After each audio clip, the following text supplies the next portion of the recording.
இந்த மாசம் current bill எவ்வளவு தெரியுமா? 2000 ரூபாய். நீ வாங்குற 10,000 ரூபாய் சம்பளத்தை வச்சு இந்த மாசம் நீ வீட்டு செலவு எப்படி சமாளிக்கிறேன்னு நான் பாக்குறேன்.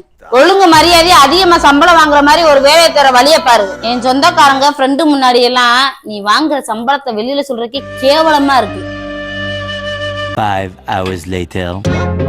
ஏய் தனா, பஞ்சுக்கிட்டே இருந்தில மாசம் 50,000 ரூபாய் சம்பளத்துல எனக்கு ஒரு வேலை கிடைச்சு போரா பேசிட்டு இருந்தில.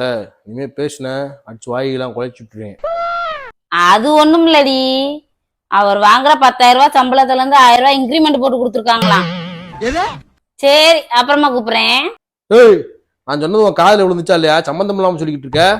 அது ஒண்ணும் இல்ல கருவா, என் புருஷன் 50,000 ரூபாய் சம்பளம் வாங்குறாருன்னு சொன்னா என் ஃப்ரெண்டு சொந்தக்காரங்க எல்லாம் 5 கூடு 10 கூடுன்னு சொல்லி வீட்டு வாசல்ல வந்து நிப்பாங்க.